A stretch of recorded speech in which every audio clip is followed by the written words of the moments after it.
Hey everybody, Boxing Boa here. This is my Motley. She's not hit for anything. She was from a fire breeding, but she is not fire. She's a good looking girl. Starting to get some good size to her. I mean, when I say good size, I mean like girth and muscle tone and, you know, strength and stuff like that. Just you can really see the muscles flexing, which is just, I find it fascinating. You can see here just how they squeeze, and you know, there's just they're not squeezing because they're afraid that you're gonna hurt them. They're afraid that they're gonna fall, so they tend to grab on, you know, and that can sometimes scare people. So, you know, when you're introducing someone that's either scared of snakes or not used to handle them, you know, give them the rundown about the movements, the tongue flickering, you know, what they're going to do, what they're not going to do, why they're grabbing onto them with their tails and body, and, you know, and also explain to them that if you got a snake that's more, you know, not anxious, more hyper, like really active, let them know that, you know, it's okay. You know, this snake's going to move around a lot. So try to start them off with something that's a little more calm as far as like handling. You know, and that'll go a long way to get over their fears and stuff like that. But as you can see, she's just beautiful. She's just moving around perfectly. I mean, just gorgeous. And that's the thing. I mean, I'll set her here for you for just a second so you can see her how long she's starting to get. You know, she's not huge or anything, but I mean, she's beautiful. I absolutely love the snake, and this is Athena. We did name her Athena, and yeah, great snake, great colors, you know. So, you know, when you're talking about single gene, this would be a single gene. She's just a Motley. You know, she's got one gene in her, and that's the Motley gene, which is codominant. Yeah. There is a super form of Motleys. Unfortunately, it is lethal. So if you breed a Motley to a Motley, you'll get all black boas, but they will die. So, you know, you don't really want to breed Motley to Motley. So, yeah, she's just a single gene. She's not hit for anything, which is neat because it's a blank slate with her. I could put her into so many different projects, and it's not gonna like, well, this is hit for that, so would I put this with her? Blank slate. I can throw her with anything and produce killer animals, so that's cool. So don't be afraid to get that single gene animal. There's nothing wrong with it. All right, next on I'm gonna get out. I'll put her away. There you go, girl. Let's see.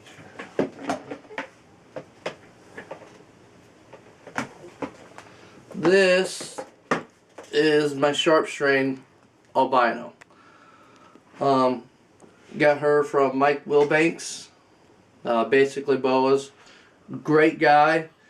As you can see here, just gorgeous colors. Just absolutely a stunning example of a Sharpstrain. I personally prefer the Sharpstrain. I think they're a far prettier albino. They blow the call strain away. I mean, I got a sun globe call strain, and her colors blow the sun globe call strain away. And she's just a Sharpstrain albino. So I really love the Sharpstrain albinos. I think they're the best as far as albinos go. I know a lot of people are into like making like these blood type albinos, but I still, for me, my favorite is the Sharpstrain. And she's getting up there. She's getting up, and she's starting to get some good girth to her, some good size. She's got a cool little reverse stripe there on her tail. Let me see if I can get her to, there we go. There's that little reverse stripe. So, and like I said, I mean, she's getting some decent size, and you can tell she is not fading out with pattern at all. I mean, at all. I mean, she is keeping the color. And that's the thing. That's the thing. When you get your call strain albinos, they'll yellow out really bad. And as you can see here with the Sharpstrain, she's not yellowing out too bad. She's really holding them colors, and that is why I love the Sharpstrain so much. She does have 12.5% BCC in her. I can go into the whole Sharpstrain thing, or I believe they originated from BCC, but that's for another discussion. You know, that used to be a hot topic back in the day. Same thing with the Key West boa. They're a BCC boa. I know a lot of people want to sit there and be like, no, they're BCI. No, a Key West boa has BCC in it. That's where it originated from. But I know people are going to want to argue that, and that's okay. You know, that's the whole great thing about our community. We can have differences of opinion and still get along. So don't be afraid to, you know, question something or ask somebody something, you know what I mean? And let them know, hey, this is how I feel. Whether you're right or wrong, it doesn't matter. You start a conversation up with somebody, and that's a beautiful thing. Alrighty. Now, before I get another snake out, I'm going to talk a little bit about myself. How I got into snakes is I found in first grade this book. My first grade teacher had this book, and it had all these huge snakes in it, anacondas, Burmese, and things like that. And I think they even called the anacondas a Burmese python in the picture, if I remember right. But oh man, I'm 35 now, so you're talking a long time ago. And ever since I saw that book, it just ignited this passion in me. No one in my family had even talked about reptiles. I didn't even know about reptiles other than like a zoo until this book. And that's the great thing about it. I mean, you never know what's going to ignite that passion for you. And for me, it was this book. And then I was out at the farmhouse at my grandma's. They lived on a farm, and this big bull snake was crossing, and it crawled under my foot when we were standing there. And my dad freaked out. Like, don't move, don't me. I mean, he thought, you would have swore it was a venomous snake. I didn't know it was a bull snake at the time. I found that out, 20 years later or so. But, and I wasn't scared. I looked down and thought, this is the most amazing thing that's ever happened in my life. And that is what, that just kept going. And so finally when I was 15, my mom let me get a snake. I can't find the picture of her, but it was a Burmese python, an albino, and she was a great snake. Don't recommend that as your first snake, but it worked out for me and I enjoyed it. I did end up killing her. And when I say I ended up killing her, I don't mean like I killed her. I mean, I kept her in the old school style, under tank heater, a heat lamp, a tank, and she was about 7 or 8 years old, and she got a respiratory infection, and even though I got her injections and things like that, she couldn't pull out of it. So that was a hard lesson learned. So don't be afraid to make mistakes with your animals. You're gonna make mistakes, and ask people about it. Back then, there was no community like there is now. I mean, there was, but I mean, here in Bloomington, Normal, Illinois, there's nothing. And so I learned everything from books, and some of the books back in the day were terrible. I mean, they even recommended tanks and stuff like that, and the temperatures were wrong, the humidity was wrong, and that's the great thing about our community now. We got YouTube, Facebook, Instagram, Wikipedia. I mean, so many good books out there now that will really help further your knowledge, websites and just everything. Just read, and really study the reptiles you're into. Don't be afraid to dive into it. You don't have to be a doctor or a scientist or a biology major or anything like that to study up and learn. Don't be afraid to do that. Don't let your fear of insecurity about knowledge stop you from learning and gaining that knowledge that you will need. If you want to come over here, I'm going to show you some pictures. This picture right here, this was me when I was, I think I was 13 years old. This was a prairie dog we had. We named him Beeve. So that was very cool. Unfortunately, Illinois passed a law, and this is an important thing here. This was my pet. Now, this comes back to the Lacey Act and things like that. Because of a scare of, I think it was called monkeypox at the time, Illinois issued a ban on these things. And I worked for a vet, and he was registered. I had to put him down.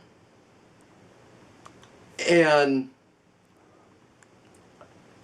I felt that pain. And I'm trying not to cry, but it hurt.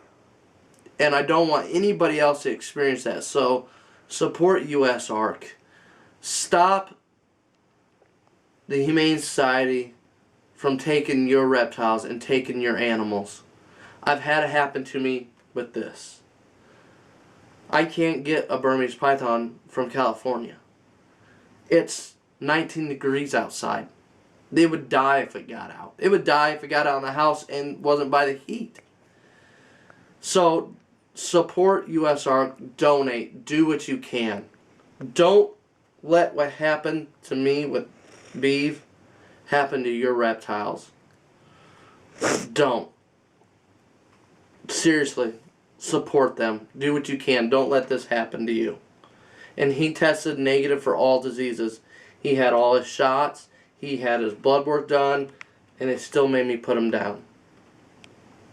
So keep that in mind when you're supporting the Humane Society and things like that, because the Humane Society was the ones behind this. And that was 16, 17 years ago. Might know. Yeah, it's probably 16, 17 years ago. They have been doing this agenda. They stopped me from owning this now. And now they're coming after our reptiles. And don't think it's just going to be like right now it's the anacondas and the berms. They went after the retics. They're going to be coming after the boas. They're going to be coming after the carpet pythons. They're going to be coming after monitors, lizards, everything. Amphibians, turtles, you name it, they're coming after it. Their end goal, and Triple B just did a great video. Check his out. Brian did a great video about how he explains how less than 5% of the Humane Society goes in, and he also explains that goes to helping animals. He also talked about in the video that their angle is for you to not even own a dog or a cat. So support USARK. They're doing great work. And honestly, this right here, that is how I feel about the Humane Society. Right there. Back to a happier note. If you want to come here, sweetheart. This is a real, and I know this video is long, but this is a real old school picture. This is back in the day when this was the incubator you got at Farm and Fleet, because it was hard to find incubators.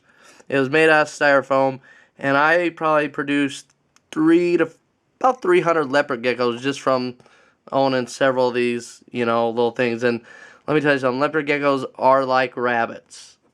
Another picture I want to show you. This is me when I was 16 years old. This is when I was a fighter. And this was a good time. This is about, I think I was a week out from a fight, so you can see I'm starting to shred down and cut down. If anybody was wondering, I was a 3-time world Taekwondo champion, 4-time national Taekwondo champion, and former lightweight amateur Muay Thai champion, and former lightweight Muay Thai champion. But this is about 3 weeks out, so some good times, old pictures. Anyway, coming back to a couple different things, I'm going to get another snake out here. This is my love here, right here. This is my caramel Jag. She's getting ready to go in the shed, but I still love her. I love how clean her belly is. She's beautiful. Now, here's the thing about Jags, okay? They all have neurological disorders. Now, her, I would classify her as a 1, meaning you can't even tell. I mean, you can tell like, if you own other carpet pythons and you're used to them, you can see it. But otherwise, if you didn't know carpet pythons, you would think you wouldn't even notice it. But I want to touch on one thing real quick. There's been a lot of debate about purist and things like that, and I've been there with boas. I used to breed boas a lot. This is actually one of my boas that passed away that I loved, that I had tattooed on me.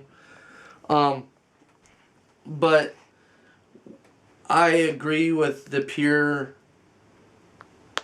purists at some degree, but at the same time, when you're sitting there and you're sitting there saying, well, I got a VPI jungle to headhunter jungle, so therefore that line isn't a pure. Okay, you're talking literally semantics. I mean, it's a jungle to jungle. It's 100% pure jungle. And so, purist out there, thank you for all you've done.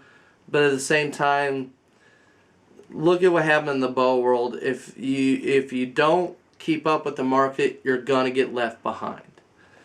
You know, and I can't stand people that call something like her a mutt.